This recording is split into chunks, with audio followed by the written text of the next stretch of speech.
Friends, I am A K. Agrawal student. ये आज हम फिजिक्स का जो वीडियो देने आपको जा रहे हैं, ये पिछले वीडियो का ही कंटिन्यूएशन है। तो प्लीज़ आप हमारे वीडियो को लाइक और सब्सक्राइब कीजिए, जिससे कि जो भी हम आपको एकदम वीडियो दें तो आप तक एकदम पहुंच सके। देखिए आप न्यूमेरिकल चाहिए। Prove that a is equal to this, b is equal to this are parallel to each other। ये प्रूव करके दिखाना है कि जो दो वेक्टर हैं एक दूसरे के पैरेलल है। ठीक है, ये प्रूव करना है हमें। तो और देखो आप अगले क्वेश्चन को देखो, vector A and vector B दे रखे हैं, आप perpendicular to each other then find C. इसमें परपेंडिकुलर है, तो दो वेक्टर अगर पैरेलल या परपेंडिकुलर होते हैं तो किस टाइप से करके कंडीशन बनती है। देखो आप अगर दो वेक्टर मान लो एक दूसरे के परपेंडिकुलर है, आप ये समझो पहले दो वेक्टर एक दूसरे के परपेंडिकुलर है, तो ए डॉट बी करोगे जब आप ए डॉट बी इसका तो कितना होता है ए बी कॉस थीटा। ठीक है, यानी यहाँ क्या हो जाएगा थीटा की जगह 90। क्यों हो जाएगा? क्योंकि परपेंडिकुलर है। तो और यू नो कॉस 90 जीरो, तो जीरो आ जाएगा। इसका मतलब अगर दो वेक्टर परपेंडिकुलर हैं तो उनका डॉट प्रोडक्ट जो है वो कितना होता है जीरो। क्या दो वेक्टर अगर परपेंडिकुलर हैं तो उनका डॉट प्रोडक्ट जीरो होता है। ठीक है, इस वाले के अंदर ये कंडीशन अप्लाई होगी। अच्छा, अगर दो वेक्टर पैरेलल हैं तो उसमें क्रॉस प्रोडक्ट जीरो होता है। देखो कैसे, ये हो जाता है A B sine zero into unit vector N. क्योंकि हमने कहा पैरेलल है तो यहाँ कितना आ जाएगा एंगल जीरो। तो ए बी साइन जीरो कितना होता है जीरो, जीरो की मल्टीप्लाई समथिंग से होगी जीरो। ठीक है, यानी क्रॉस प्रोडक्ट जीरो हो गया। कब? पैरेलल होने की कंडीशन। ठीक, तो इस बात को आप याद रखना। तो इन क्वेश्चंस को हम करेंगे। तो देखो एक ये है, हमें ना इन दोनों को पैरेलल प्रूव करके दिखाना है।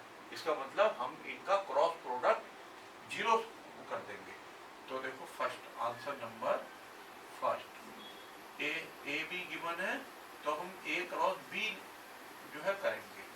ए क्रॉस बी का मतलब 4i प्लस 3j प्लस के क्रॉस बी की जगह 12i plus 9j plus 3k।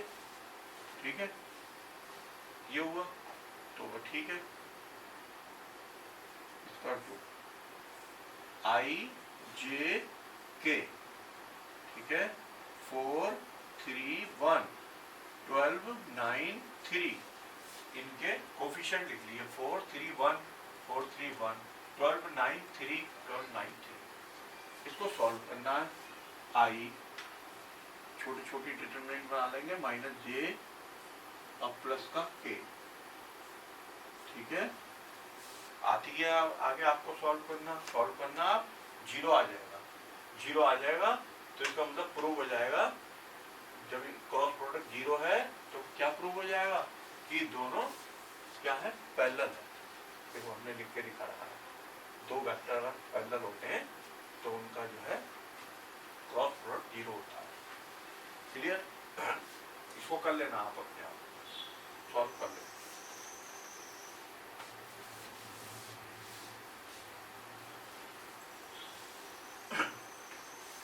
Second number देखें, A and B vector given है, वो परपेंडिकुलर है। आपको पता है जब परपेंडिकुलर होते हैं, ठीक है, ये तो डॉट प्रोडक्ट कितना होता है जीरो। तो आप इसको कर लो ए डॉट बी, पहले आप लिखेंगे ए एंड बी आर क्या है दोनों परपेंडिकुलर। ठीक है, परपेंडिकुलर। देन जब परपेंडिकुलर है तो ए डॉट बी इसका टू कितना होगा जीरो। ठीक है, ए डॉट बी जीरो होगा। क्यों होगा ये हमने समझा रखा है, यही समझा रखा है देखो आपको। तो कर लो ए डॉट बी। ए की वैल्यू बताओ कितनी है।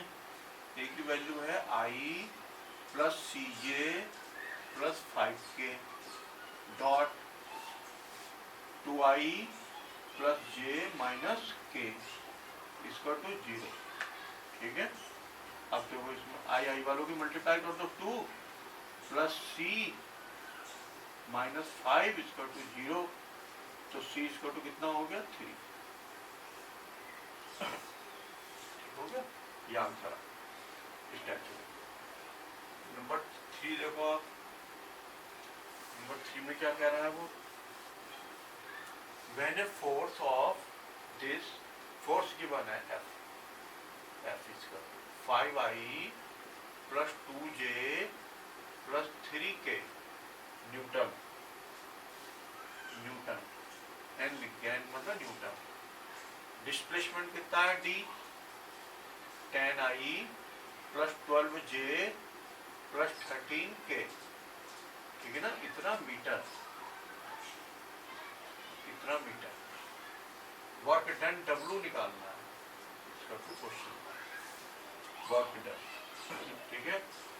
आपको पता होगा work done W equal to होता है F dot D, F dot D के बराबर होता है। इस पे एरो नहीं लगता, ये स्केलर क्वांटिटी होती है, इस पे नहीं लगता एरो, F डॉट D, ठीक है।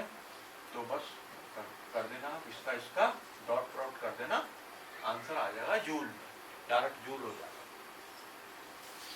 ठीक है। कर देंगे, इनकी मल्टीप्लाई करेंगे तो ये आ जाएगा आपके 5I plus 2J plus 3K dot 10I plus 12J plus 13K, 15,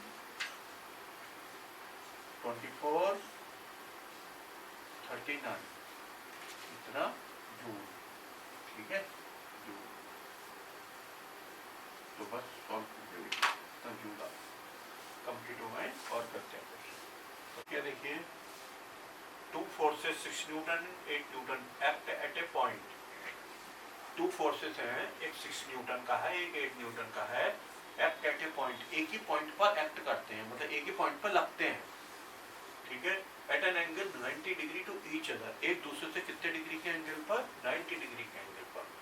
determine magnitude and direction of the resultant force, ठीक है। देखिए आप कैसे करके बोल रहा है, ये पॉइंट है, इस पर 6 न्यूटन का लगा, मान लीजिए आप इधर लगा, इसने बताया नहीं है कहाँ को लगा, आप उन्हें अपने मन से लेना है, ईस्ट ले लिया। और 8 न्यूटन का इसी पॉइंट पर किसी और डायरेक्शन में लगा, ये 8 न्यूटन है, ये 6 न्यूटन है, और ये दिया है इन दोनों के बीच का एंगल कितना है 90 डिग्री।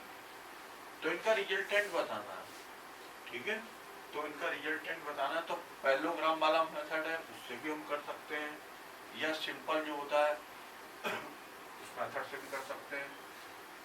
तो ठीक है, देखो आप इसमें स्केल मानना पड़ेगा आपको, रफ फिगर है ये, रफ फिगर से हम फिगर बनाएंगे, स्केल, पेंसिल और डी की हेल्प से। स्केल जो है 6 और 8 है, तो 1 न्यूटन इक्वल टू 1 सेंटीमीटर मान लो आप, scale let 1 newton equal to 1 centimetre. तो 6 न्यूटन कितना हो गया, 6 न्यूटन किसके बराबर हो गया, 6 सेंटीमीटर के बराबर। 8 न्यूटन किसके बराबर हो गया, 8 सेंटीमीटर के बराबर। तो सबसे पहले तो आप ये जो है ईस्ट में मान लिया, ठीक है। जो ए है, ए हमने मान लिया 6 न्यूटन, और वो भी कहाँ, ईस्ट लेफ्ट, अपने मन से लिया है, ठीक है। अब बी इक्वल टू 8 न्यूटन, ये कहाँ को मान लिया हमने, नॉर्थ में, अपने मन से, ठीक है। तो सबसे पहले आप 6 सेंटीमीटर की ए ड्रॉ कर देंगे लाइन, ये फर्स्ट वेक्टर। फिर यहाँ पर जो है आप 8 सेंटीमीटर की लाइन ले लेंगे बी, और इनको मीट कर देंगे दोनों को, तो ये हो जाएगा ए प्लस बी, इनका सम आ जाएगा। और इस एंगल को डी से देख लेंगे कितना डिग्री, ठीक है। 10 न्यूटन आ रहा है, 6 और 8 का स्केल से देख लेना आप करके कितना है, और जो है ये एंगल जो है 53 डिग्री, डी से देख लेना, ये आ रहा है। इस टाइप से करके हो जाए, सिंपल सा क्वेश्चन था। अगला देखो, in a triangle prove that, ये प्रूव करके दिखाना है, a upon sine alpha upon a sine beta upon B sine gamma upon C. ठीक है, ये प्रूव करना है। तो देखिए आप इसे कैसे करेंगे।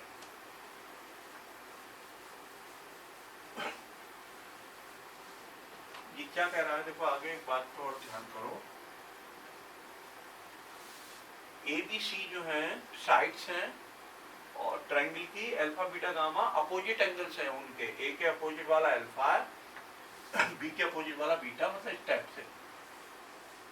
ये समझिए, ये ए साइड है, अगर ये बी साइड है, ये सी साइड है, तो ए के अपोजिट वाला अल्फा, बी के अपोजिट वाला बीटा और सी के अपोजिट वाला गामा, ऐसे करके है ये। ठीक है, इस टाइप से गिवन है वेक्टर। तो ठीक है, आप देखो ध्यान करो। एक बात आपको अच्छी तरह पता होगी कि किसी भी ट्रायंगल के अंदर we know in a triangle क्या a plus B plus C, ठीक है, इसको तो 0 होता है। जो 3 साइड होती हैं उनका वेक्टर सम ऑलवेज 0 होता है। देखो कैसे, एक आपने ट्रायंगल लिया, उसमें आपने ये बनाई एक साइड, ठीक है ना, फिर अगली साइड मान लो ये बनाई बी, ठीक है, ये ए है मान लो साइड, तो एक साइड फिर ये हो जाएगी। ठीक है, ये ए और बी जो आपने बनाई, तो ये वाली साइड जो है इसके अपोजिट होती है। इनका जो रिजल्टेंट होता है आप देखो इसके अपोजिट होता है, उसी ऑर्डर में नहीं होता। उस ऑर्डर में होता अगर तो ऐसे होता, ये ऐसे गया, ऐसे गया, तो ऐसे जाता, समझ लो। सेम ऑर्डर में होता तो ऐसे ऐसे ऐसे होता, ऐसा नहीं होता। जो थर्ड साइड होती है एक साइड, वो अपोजिट ऑर्डर में होती है हमेशा, अपोजिट ऑर्डर में, जिससे कि उनका रिजल्टेंट 0 हो जाए। ये ऐसे करके होती है सी, ठीक है, ये सी, तो a plus B equal to C हो जाएगा, है ना, उसके हिसाब से कि ये अपोजिट है। तो किसी भी डायरेक्शन में हो साइड, ऐसे ऐसे कैसे भी रिप्रेजेंट कर रखी हो, उनका सम जो है वेक्टर सम साइड्स का वेक्टर सम कितना होता है, 0 होता है। इसमें c अपोजिट हो गई तो a plus B equal to C हो गया, माइनस सी लेंगे उधर जाके c हो गया, अपोजिट हो गई। बात समझ रहे हैं? 3 साइड का जो वेक्टर सम है वो ऑलवेज 0 होता है हर ट्रायंगल के अंदर। ठीक, इसलिए 0 होता है, हमने आपको बता दिया। 2 साइड अगर एक ही ऑर्डर में है, एक ऐसे जा रही है एक ऐसे जा रही है, तो थर्ड साइड उसके अपोजिट होती है, जिससे कि उसका सम 0 हो जाए। ठीक, अब देखो आप ये दिया, अब आप क्रॉस प्रोडक्ट कर दो इसकी बाई बी से क्रॉस प्रोडक्ट कर दो इस इक्वेशन की। तो देखो a plus B plus C cross B equal to 0। 0 की b से क्रॉस करेंगे 0 ही आएगा। इधर भी 0 से करा, देखो ये इधर भी 0 से करा, इधर भी 0 से करा, क्रॉस प्रोडक्ट बाई b कर दिया। b से इधर भी, b से इधर भी, ये तो 0 ही आ गया। 0 की b से हुई, इसका देखो ये हो जाएगा a cross b plus b cross b plus c cross b। ठीक, ये हो गया। ये कितना होता है b क्रॉस b, 0। आपको पता है b cross b a cross a, क्यों? क्योंकि b और b के बीच का एंगल कितना होता है, 0 डिग्री, साइन 0 आ जाएगा। ये आ जाएगा b sine 0 into unit vector n, और उसकी वैल्यू 0 हो जाएगी क्योंकि साइन 0 होता है। तो इसलिए b cross b, a cross a, c cross c सब 0 हो जाते हैं। तो क्या बचा, केवल a cross b plus c cross b equal to 0। इसको ऐसे भी लिख सकते हैं आप, a cross b equal to, उधर ले जाओ इसे, माइनस c क्रॉस b, और इसको कर दो b cross c। b cross c कर दिया तो ये खत्म हो गया, माइनस, मतलब a cross b equal to आ गया b cross c, question number 1। ठीक है ना। अब फिर से देखो दोबारा से, a plus b plus c equal to 0 है। अब की बार कर दो क्रॉस क्रॉस बाई सी। अब की बात हमने करा था बी से, अब सी से कर दो तो A plus B plus C cross C equal to 0 cross C. आपके पास सी से क्रॉस प्रोडक्ट कर दी।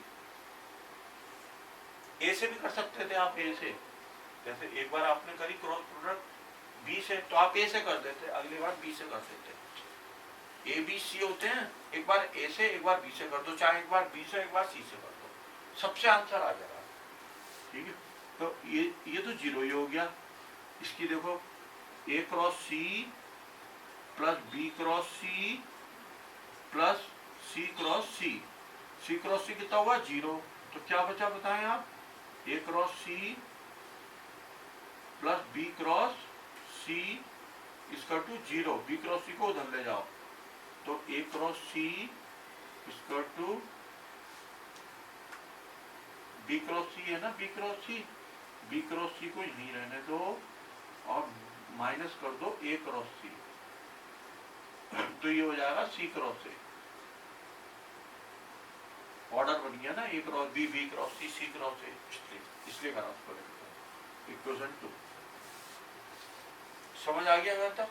अब इक्वेशन 1 और ये देखो 2, ए क्रॉस बी इसका टू बी क्रॉस सी है, B cross C cross A है। तो बाई फर्स्ट एंड सेकेंड, देखो by first and second A cross B तो बी क्रॉस सी के बराबर है, B cross C cross A के बराबर, इसका मतलब सब बराबर हो गए।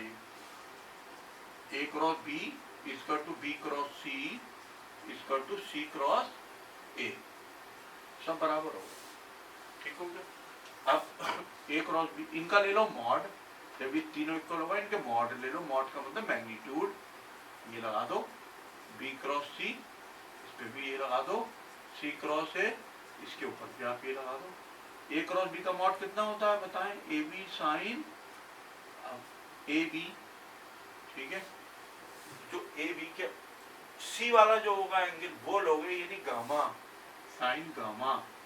ठीक है, बी सी बी और सी आ गए, तो बी और सी के अलावा इसमें कौन सा अपसेंट है, ए अपसेंट है, तो ए के अपोजिट वाला एंगल आएगा। मतलब कहने का यह है बी और सी साइड के बीच में जो एंगल होगा वो कौन सा एंगल होगा, ए के अपोजिट वाला। देखो इसमें देखो आप, ये देखो बी सी साइड है, देखो बी सी बी क्रॉस सी, इसके बीच में कौन सा एंगल है, ए के अपोजिट वाला एंगल है, यानी अल्फा होगा। बी सी साइन अल्फा, और सी ए इसमें कौन सा हो जाएगा बताओ, साइन बीटा।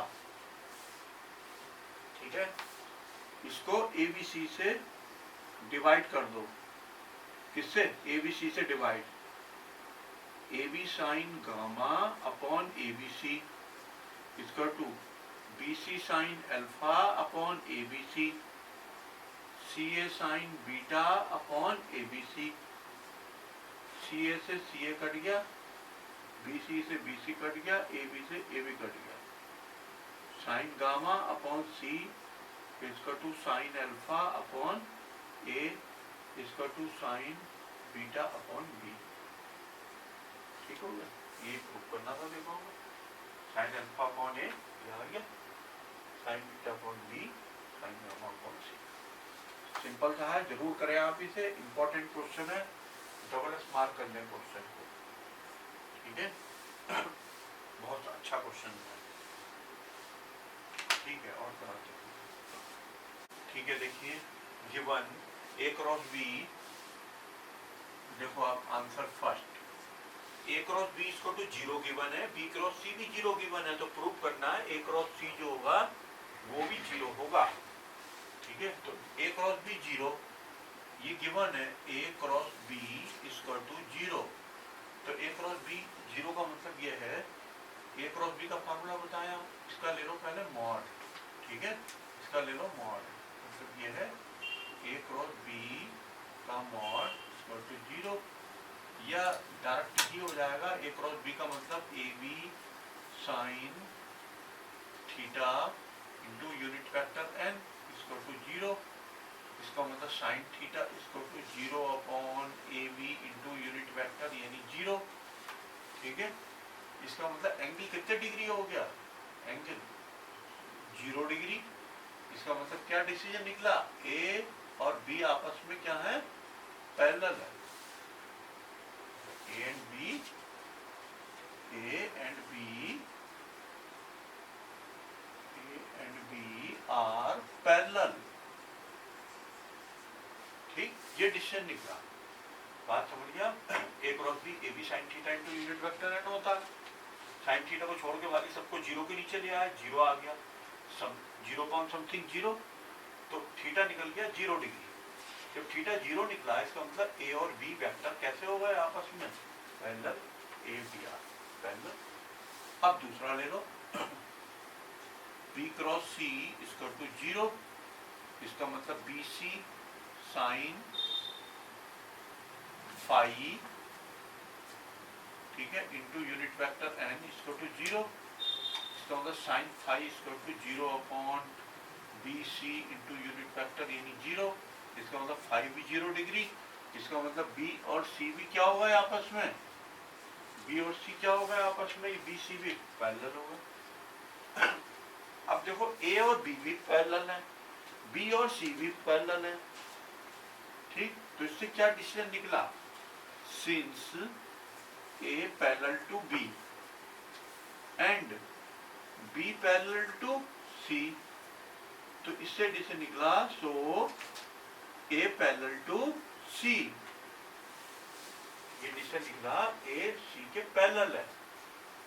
ए सी के पैरेलल है जब, तो angle between A and C equal to 0 degree हो गया। क्यों, क्योंकि देखो इन दोनों से डिसीजन निकला ए सी के पैरेलल है, ठीक, इसका मतलब इन दोनों के बीच का एंगल कितना है, 0 डिग्री। जब 0 डिग्री एंगल है, तो जब आप ए क्रॉस सी निकालोगे तो क्या आएगा, ए सी साइन 0 आएगा इंटू यूनिट वेक्टर एन, क्योंकि एंगल देखो 0 है तो 0 नहीं हो जाएगा, हेंस प्रूव्ड हो गया, ठीक हो गया, हेंस प्रूव्ड हो गया, ये प्रूव कर। सेकेंड बताते हैं, सेकेंड देखो,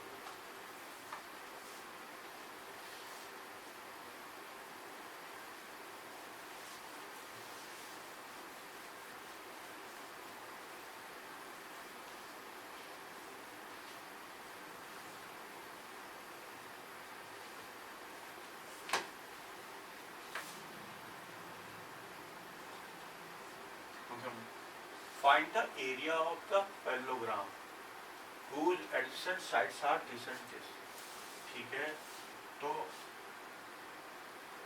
A and B are adjacent sides of a parallelogram, then area इसका तो होता है ए क्रॉस बी का मॉड, ये फॉर्मूला होता है, ए क्रॉस बी का मॉड, एरिया निकल जाता है, ठीक है। तो इससे आप कर लेंगे अपने आप, ए इसका टू गिवन है i plus 2j plus 3k, और बी इसका टू गिवन है कितना, minus 3i minus 2j plus k, A be given है, ठीक है। जब ए बी गिवन है तो आप इनका पहले क्रॉस प्रोडक्ट निकालना, ये पता है क्या है, ये लाइन है मैग्नीट्यूड, पहले आप इनका क्रॉस प्रोडक्ट निकालोगे, किससे, डिटरमिनेंट से, डिटरमिनेंट से क्रॉस प्रोडक्ट निकालोगे, निकालने के बाद फिर जो आएगा आई जे के में आएगा आंसर, उसका मैग्नीट्यूड ले लेना, तो वो एरिया आ जाएगा। क्लियर है, कर लेंगे आप अपने आप करना, जो डिटरमिनेंट हमने सिखा रखा है। अगला देखो, find a vector whose magnitude is 12,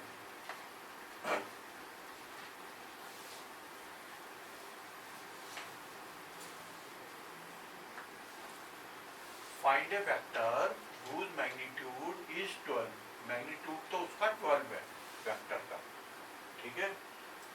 आपको पता है कोई भी वेक्टर लिखने के लिए हमें एक तो मैग्नीट्यूड की जरूरत पड़ती है और एक डायरेक्शन की, तो मैग्नीट्यूड तो आ गया 12, और अब बता रहा है वो direction, and which is perpendicular to each of the vector this and this, ठीक है।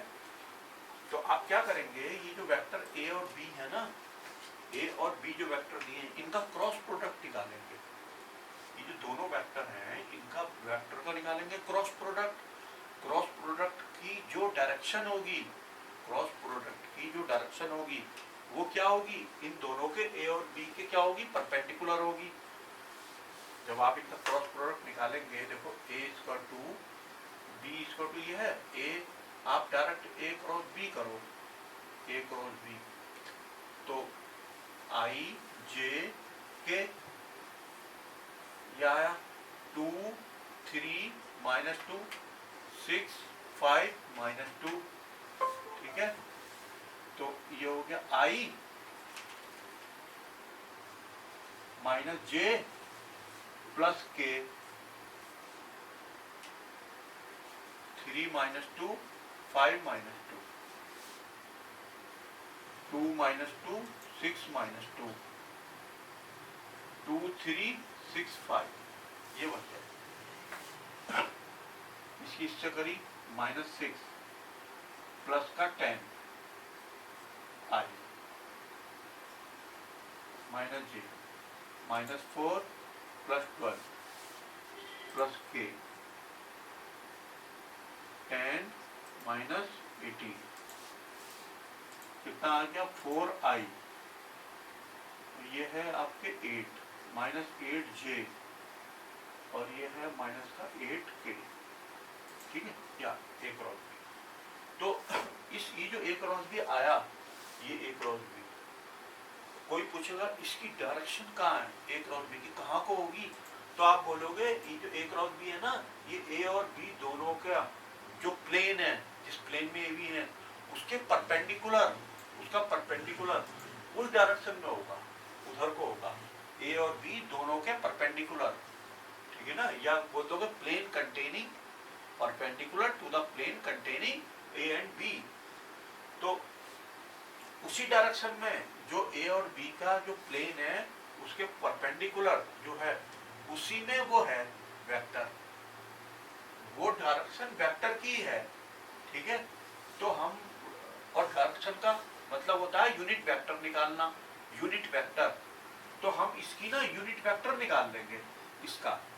हमने ए क्रॉस बी निकाल लिया, अब हम हमारी इच्छा है हम ए क्रॉस बी की डायरेक्शन निकालें, तो हमें इसका यूनिट वेक्टर निकालना पड़ेगा।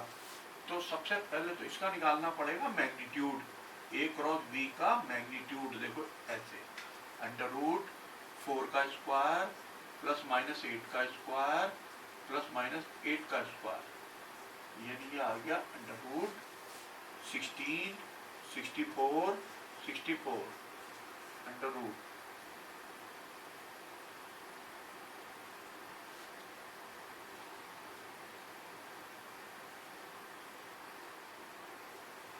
12 आ गया, ठीक है जी। ए क्रॉस बी का मैग्नीट्यूड आ गया 12। अब हम यूनिट वेक्टर निकालते हैं, देखो यूनिट वेक्टर n, इसका टू होगा ए क्रॉस बी का मॉड डिवाइडेड बाई ए का मॉड इंटू बी का मॉड। ये कैसे करा हमने, देखो हम तुमको समझाते हैं फार्मूला। ए क्रॉस बी इसका टू क्या होता है, A B sine theta into unit vector n होता है, इसका निकाल लो मॉड, ठीक है, इसका निकाल लो मॉड। तो ए क्रॉस बी का मॉड, इसका टू क्या आ गया, ए बी साइन थीटा, ये आ गया, ठीक है। इससे निकलेगा मॉड, ये आ गया। इसका निकालेंगे अगर हम मॉड, तो ए बी साइन थीटा के इक्वल आ जाएगा। मतलब जो वेक्टर होता है, इसे सी वेक्टर सपोज कर लेंगे। इस फार्मूले को छोड़ो, आप इस फार्मूले से नहीं निकालना आपने। आपने क्या करना है, कोई जैसे ना ए वेक्टर है, मान लो ए वेक्टर, ठीक है ना, आप ये समझो ए वेक्टर है, तो उसके संग क्या होती है, ए वेक्टर का मतलब होता है ए इंटू यूनिट वेक्टर, मतलब ए इंटू उसकी डायरेक्शन, ये तो होता है मैग्नीट्यूड, और ये क्या चीज होती है, डायरेक्शन इसकी ए की। तो हम इससे निकाल रहे हैं, तो हमें एन कैप निकालना है तो हम ए वेक्टर अपॉन ए का मैग्नीट्यूड, हम इससे निकालना है इसे। तो हमने इसकी अगर एन कैप निकालना है तो हम क्या करेंगे, ये वेक्टर है, जो वेक्टर है ए क्रॉस बी, ये vector divided by A cross B का मैग्नीट्यूड, ये देखो इससे कर दिया। डायरेक्शन निकालनी है, डायरेक्शन वेक्टर ले लिया, वो है कौन, ए क्रॉस बी वेक्टर, ठीक है, ए क्रॉस बी, और उसका मैग्नीट्यूड नीचे डायरेक्शन निकल सकती है, किसी की भी कहीं भी निकालनी है। जैसे बी वेक्टर की निकालनी है, जैसे आपने बी ये, तो आप बी का बोले लो वेक्टर अपॉन बी का मैग्नीट्यूड, ऐसे करके। ए की निकालनी है तो A cap equal to A vector upon A का क्या आ जाएगा, मैग्नीट्यूड। इस टाइप से, इस फार्मूले से कर रहे हैं, कॉस साइन वाले से नहीं करना, इस फार्मूले से करना है। तो ये जो ए क्रॉस बी है, ये ए क्रॉस बी क्या है, वेक्टर, ठीक है, ये वेक्टर है। तो देखो वेक्टर अपॉन उसका मॉड, ये देखो वेक्टर अपॉन उसका मॉड, तो उसकी क्या आ जाएगी, डायरेक्शन आ जाएगी, ठीक है, ये आ जाएगी डायरेक्शन। तो ठीक है, ए क्रॉस बी हमने कितना निकाला था, 4i minus 8j minus 8k, ठीक, ये निकाला देख लो। और इसका निकाला मॉड हमने कितना, 12। तो ये जो है यूनिट वेक्टर आ गया, डायरेक्शन आ गई, ठीक है। अब देखो हमें क्या निकालना है, find a vector whose magnitude is 12। तो अब हम उस वेक्टर को निकालेंगे, जो रिक्वायर्ड वेक्टर है वो निकालेंगे। रिक्वायर्ड वेक्टर, रिक्वायर्ड वेक्टर इसका तो कितना हो जाएगा, मैग्नीट्यूड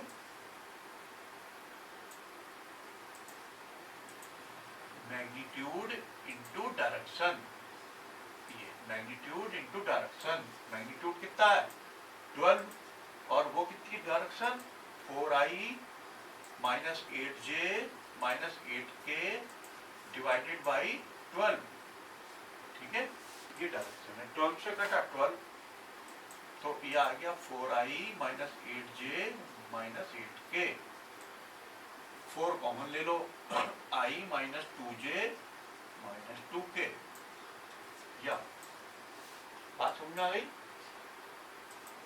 मैग्नीट्यूड दिया था 12, ठीक है, तो वेक्टर में मैग्नीट्यूड होता है, डायरेक्शन होती है, तो ये तो हमने लिख लिया। अब डायरेक्शन जो निकालेंगे वो बोल रहा है ये जो ए और बी है ना, ए और बी इनके परपेंडिकुलर है उसकी डायरेक्शन। तो हम परपेंडिकुलर हमें पता है क्रॉस प्रोडक्ट से निकल जाती है डायरेक्शन, तो हमने क्रॉस प्रोडक्ट करा, ये आया, ठीक है ना। तो ए क्रॉस बी की जो डायरेक्शन होगी वो ए और बी के परपेंडिकुलर होगी, यानी इसकी वाली हो जाएगी वेक्टर वाली डायरेक्शन। तो हमने इसका यूनिट वेक्टर निकाल लिया डायरेक्शन लेने के लिए। यूनिट वेक्टर निकालते हैं कैसे, पहले मॉड ले लो इसका मैग्नीट्यूड, ये आ गया, और फिर यूनिट वेक्टर इसका टू क्रॉस अपॉन उसका मॉड, कहीं भी निकालना हो, ठीक है, ये होगा। इसका एक एग्जांपल अभी हम आपको बताते हैं। देखो ये तो हमने करा, अभी हम बताते हैं। जैसे मान लीजिए आप कोई ए वेक्टर है, यही है ए vector 2i plus 3j minus 2k, ठीक है, ये वेक्टर है। आपसे कहा गया, किसी ने कहा आपसे इसकी ना वो बताओ आपकी डायरेक्शन, इसकी डायरेक्शन बताओ, किस टाइप से निकालोगे। तो आप क्या करोगे, इसका पहले मैग्नीट्यूड निकालो, ऐसे अंडर रूट 2 का स्क्वायर प्लस 3 का स्क्वायर प्लस माइनस 2 का स्क्वायर, आप ये निकाल लो। 4 प्लस 9 प्लस 4 अंडर रूट, तो कितना आ गया 17 अंडर रूट का, ठीक हो गया, अंडर रूट 17 आ गया। अब हमने क्या निकालनी है, इसकी डायरेक्शन। तो देखो डायरेक्शन मतलब यूनिट वेक्टर को ही डायरेक्शन कहते हैं।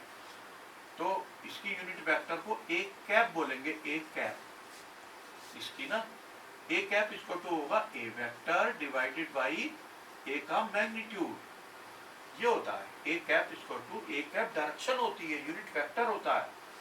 तो ये क्या हो जाएगा 2i plus 3j minus 2k divided by under root 17, ये डायरेक्शन हो गई, यानी ए कैप हो गया, इसकी ए की डायरेक्शन। बात समझ में आ रही है? इसीलिए हमने वो जो ए और बी दिए थे उनका क्रॉस प्रोडक्ट लेके, जो क्रॉस प्रोडक्ट आया उसका यूनिट वेक्टर लेकर के डायरेक्शन निकाली उसकी। तो ध्यान से करना, कंप्लीट हो गया।